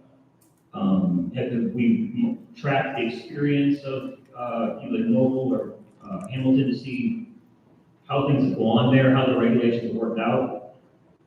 I have not, that's why we hired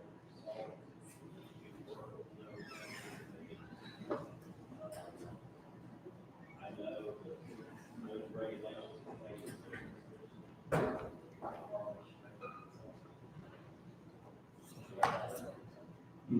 Everybody hear his answer? You microphone. Sorry, just to summarize. So, 88 counties in Ohio, Hamilton County also has, we believe, countywide short-term rental regulations. Noble County, where Caldwell is. Cuyahoga, I know Cleveland has its own, Cincinnati has its own thing, so I'm surprised that those two do. But Cuyahoga is a county system of government. Summit County have their own unique form of government. So anybody that is interested in the issue, you want to look at the experience of Noble County and Hamilton County outside of Cincinnati, since Cincinnati has its own regulations. So Noble may be the best comparator. Are those older regulations? Do you know them out?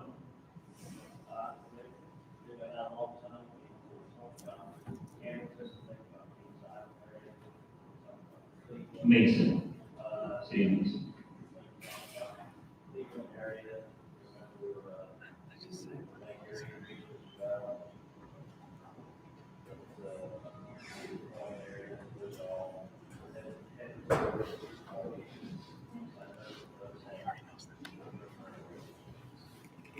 Outcomes yet as a result of the particular regulations, or is it too soon to tell? Outcomes in Noble County, outcomes in Cuyahoga County as a result of, outside of Cleveland, as a result of the regs. I know.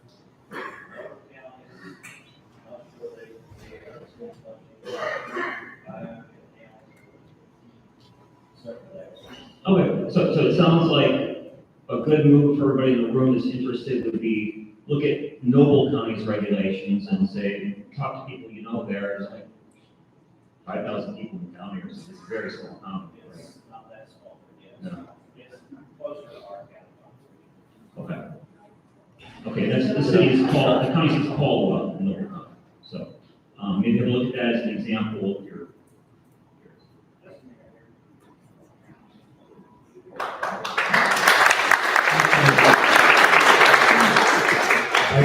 I skipped the writing on the whole page. She was supposed to be the second person. Julie, you're right?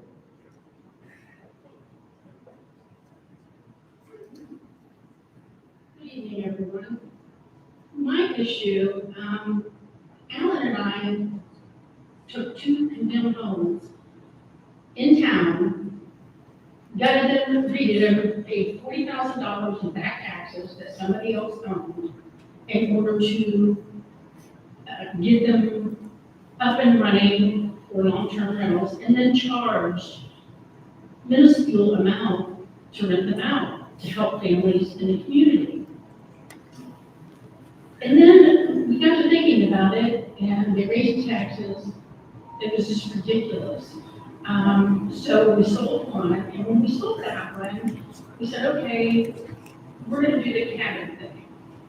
So we put the cabin up. The cabin has been up since the end of May, and has done very, very well. So in June or July, I think we decided to go and put 2 more in. We went to a company, an Amish company, which the Amish are very well known for their quality building. I have paid $1,450 for permits. I can't get the electric to come out, the electric company to come out without charging more per line until I get my permits. I can't get my permits until I have a state certified plan stating that an Ohio engineer or architect has approved what these Amish people are building. I've waited 3 months. I probably am not going to get my place back in line with the contractors, my excavator, my well people, the septic people, the electric company. I put them on hold. My electric's paid for. My permits are paid for. Why are they doing this? I just don't understand. There's other ways that they can keep you from going into business in lieu of just making you sit on a piece of property and you can't do anything. You can't even grow up. So my question is why are we taking that approach?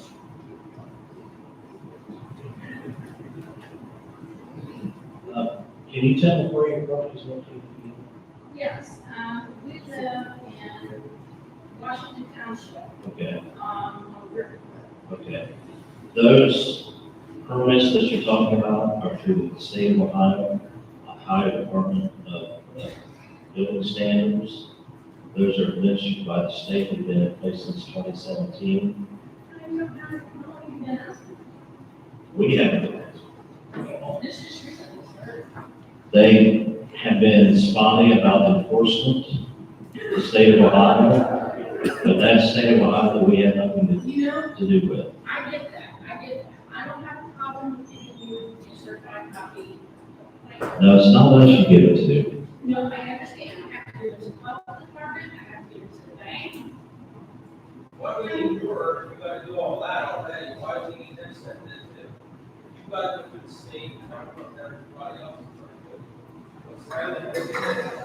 And county it's because of all this. They're literally stopping me from doing anything. I mean, they have cabins ready to cut out, which. Well, again, that's, yeah, And I have no septic. that's state of Ohio, I'm sorry, you'll have to, That's not state of Ohio, that's this county. the health department is, but they are waiting on approval from the state of Ohio. But the bank will do it. Self-centered.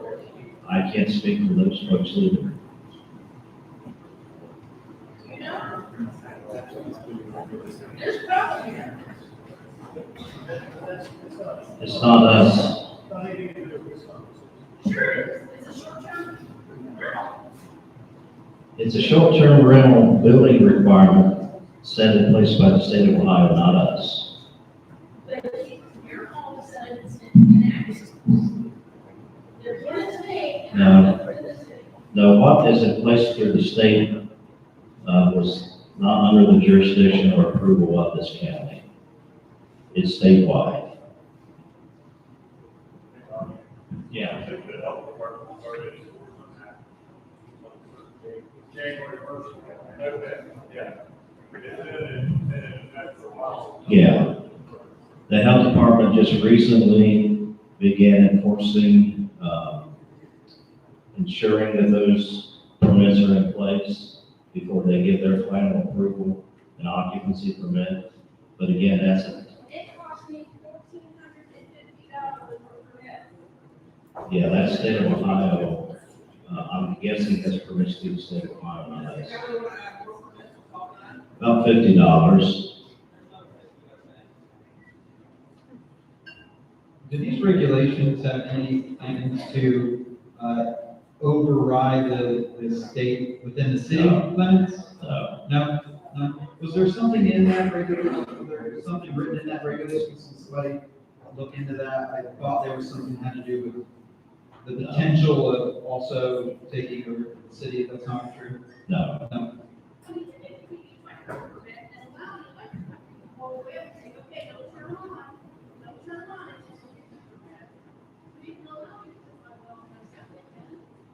I can give you a phone number to call the state to talk to the division chief, but we're not a part of that process.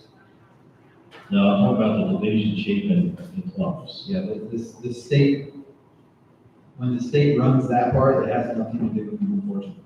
And it's frustrating, trust me, I've been through it. Yeah.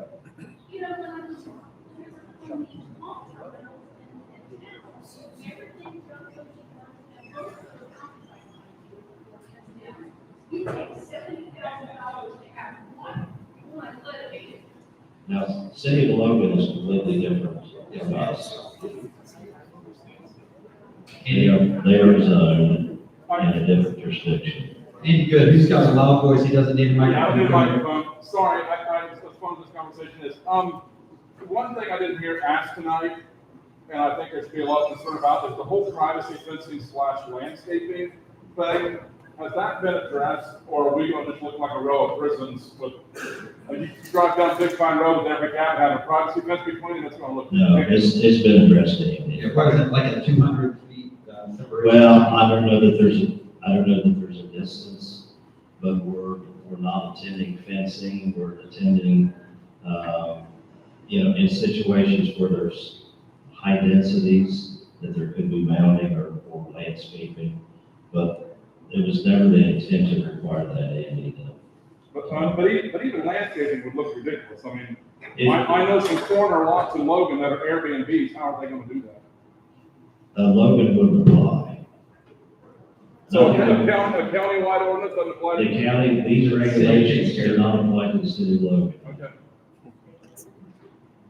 Just by a show of hands, guys, you've heard from these guys, do you feel better? If you feel a little better about what you're hearing, raise your hand. A little better, you understand a little better, you think this? Those who feel the same, raise your hands. So I'm gonna go to the last option. How many feel worse about the situation? Interesting. I have a question. Question in back? After we see the revised edition, who can we reach out to if we have any questions between now and the next meeting? You hear me? Yeah, he's asking who can he reach out to, questions? Yeah, reach out to our office, regional planning office. Because I emailed your office like a month ago, and it was great. So, I don't know, what, should we call you or what? You're welcome to call, you're welcome to stop in. We have an open door policy. We don't require people to have appointments. But please feel free. And one thing I might add, we've had several folks talk about how they will be adversely affected by several of the things that we've talked about tonight. Please put those down and how they affect you. Be specific about that, because in order for us to help you, we have to fully understand how it hurts you as well. So please do that. Put that down where? Sorry. Put it in writing and give it to our office. I think most people are on board with all the safety issues. It's hard to argue. But it's the financial impact issues that people want to see objective data for. In my opinion, like, the last version I looked at, there was some criminal background checks that we were going to have to provide. Is there objective data that supports there's a lot of criminals that are short-term free?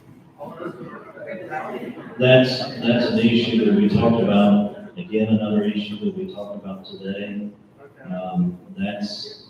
It's not intended to be, a burden, but a protection, and we're trying to work through legally what's the simplest way. We don't want to see human trafficking, and we don't have that now, I don't think, but it's. That's what I'm saying. If there's objectives to having support all these ordinances, I'm on board with that. But it seems like some of them are just like that one, for example. I'd be shocked if there's any sex traffickers and all sorts of things. It's possible, but I'd be very surprised. That's just one example. If you could. It has to be done, and again, that costs us time, and it costs us money. And just like. Okay, if I can comment just for a moment, just heard from the prosecutor's office. There are currently felony cases, with cabin owners for that very reason. Well, that's all now. Yeah, that's, so now I get. Felony cases. What is the, I'm gonna switch gears, guys. What's the cost of the enforcement of the new regulations? How much money do you need? The basic permit will be. No. How much do you need to enforce? How much money, because they have to hire somebody, right? How much? To enforce the regulations. There's nobody there to do it right now, right? Oh, you mean it? We're creating a job, right? Or many. What's the number? I don't know. Very important. We will leave that up to, law enforcement, the combination of the prosecutor's office. I don't know the answer to So that. what if the $50 doesn't take care of it? Where do we get the money? We're not looking to collect enough money to pay for the program. Somebody gonna work for free? Obviously not. I mean, we have to figure that's one of those obvious questions, how much do we need to enforce these things? I'm just curious where the money's gonna come from. No, it's a $50 might not do it. Yeah, it's a valid question, and again, it's a question of the commissioners will have to look long and hard at, because enforcement is a major part of making this work. What's the number, how many, STRs do we have in Hocking County, do we have? 1,800. 1,800 times 50, anybody real quick? $90,000. Okay. We have, Derek Brown. Derek, want to speak?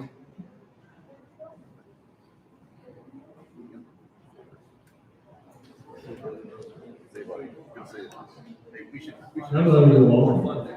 I'm a cabin since 2004, board members. I'll make this quick, I promise. And guys, you don't have to answer questions now, so I can speak through these. So are the requirements, bedroom requirements, et cetera, going to apply to existing long-term rentals and normal residences? You don't need to answer right now. As far as the local contact, I believe what would help me and other STR owners is to not have this person have to reply to all complaints 24/7. I mean, that's crazy. Someone wants more cows in the middle of the night. I mean, you can't expect someone to run out at midnight. My local contact is going to be my cleaning lady, who's about this tall. She doesn't know yet, but I'm going to ask her. And I will not feel comfortable. I will not feel, that's all yet. We'll tell her. I will not feel comfortable sending her out to a cabin in the middle of the night to give someone more towels, or if they need additional cleaning. We already are able to send someone out in emergencies. I say, Kathy, if I'm blowing up your phone at 1 o'clock in the morning, answer it because it's an emergency. That's much easier than involving Kathy in all the complaints and having an extra cell phone, and including her and the management team, which is a logistical nightmare when you think it through.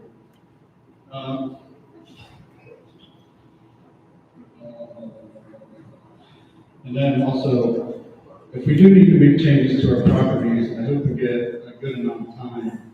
Once you start looking at driveway work and landscaping, all that stuff takes time and money, and contrary to popular belief, STR owners don't have an unlimited amount of money to go pick off the money tree for all these expenses. Like Chris had mentioned, there's talk of having us have VRBO or Airbnb automatically submit a lodging tax or sales tax. You all had to try to work with Airbnb and Vrbo and Booking to try and get something done. You call it an 800 number and it's a nightmare.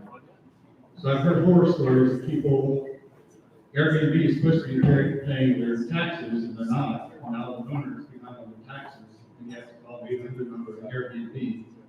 Good luck.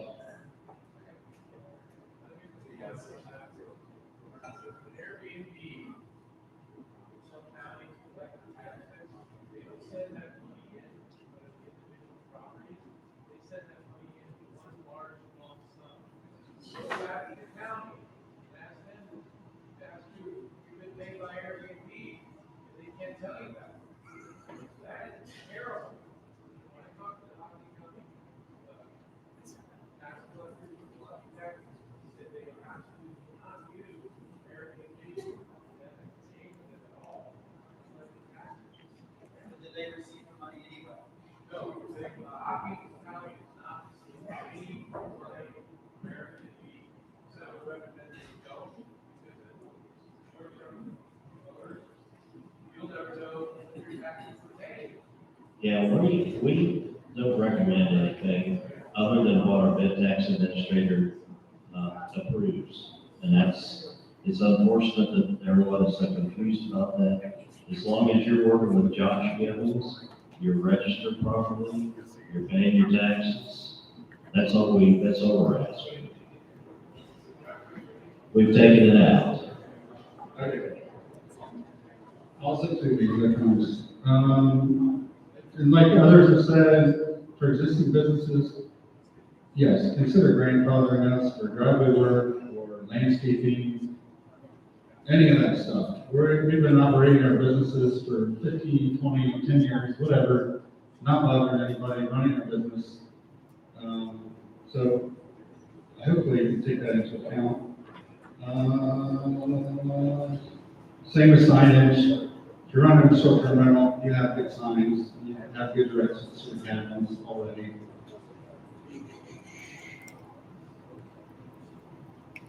Okay, I think we're good. Oh, one more thing.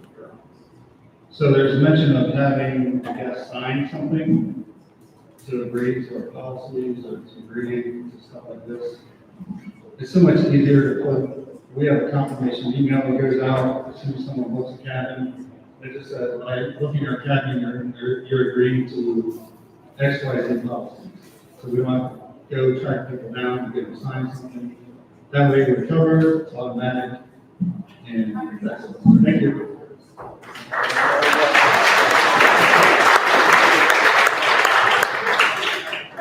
Thanks for sticking around, those of you. I know it's been a long night. The last one on my list here is Doug, I'm sorry, Demi Kazee. Is that you? All right, Doug, thanks for speaking up earlier. We got you all taken care of.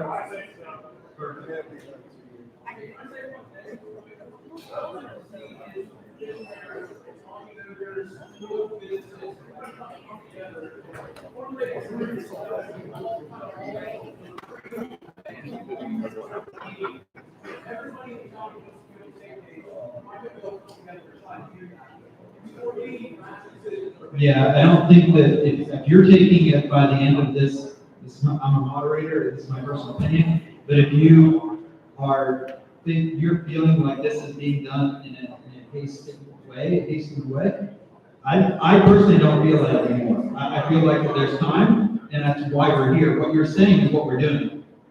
So, and if you can continue to be connected, like not everybody's going to be reached out to personally and say, hey, John, I just wanted to give you a personal message. I mean, it's not going to happen that way. So you have to take it upon yourself to involve yourself Joe, would you like to wrap us up? If you look at that sheet, I'm pretty sure that that's Gabe's handwriting. Gabe just wanted me to come up and say it. But I am the president and CEO of the State Hotel and Lodging Association. We do have a council specifically for unique lodging properties.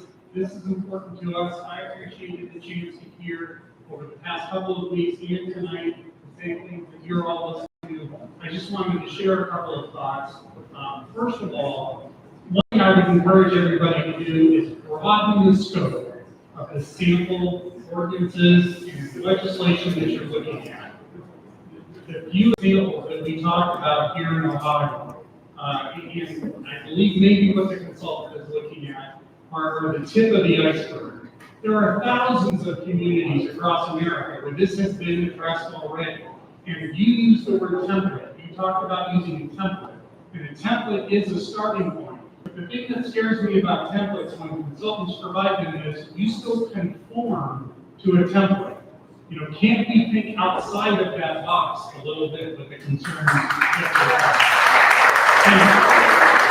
And that's one thing that we can offer, because we've been looking at this for years, not just in Ohio and some of those counties, but across the country. We have a network and my counterparts all across the country. If we have time to look at this, we can look at better examples and broaden the scope of that. And I was also really glad to hear that the goal is win-win. The goal is win-win to help the residents and to help the business owners and job creators.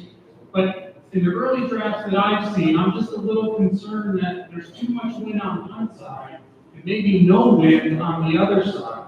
If we're really serious about that, and I like that idea, and I believe that that's what your elected officials want to see here, is supporting the industry, I think this is an opportunity for us to look at this as how can we help foster what is the industry in this county. You were right when you talked about that. Like they do in other regions and other communities with manufacturing and healthcare and tech industries. Well, guess what? The travel economy is what it is here, and that's what I represent. And I think that we can do more win-win for the travel economy. If we take the time out and think about this in a broader scale, because when I look at the proposed regulations, it looks like a lot of regulations to me, not so much fostering the industry. So if we're committed to that. Could you please participate with us? Absolutely. I'm excited. If you could respond to us with specific examples I'm excited. in writing, good. We would love to do Great. So that's what we can bring to the table. I appreciate Gabe and my members down here, Kevin Klaus, this property, who have brought me to the table too. Kevin was really big about making sure that we engaged. We'll continue to do that. We want to help them. And you know what? Isn't democracy great? It's messy as hell. You know, but this is democracy in action. Thank God we live in a country where we can come and get pissed off about stuff and bang off each other and talk about things. There are lots of places right now in the world where you don't get an opportunity to do this. So God bless you all for participating.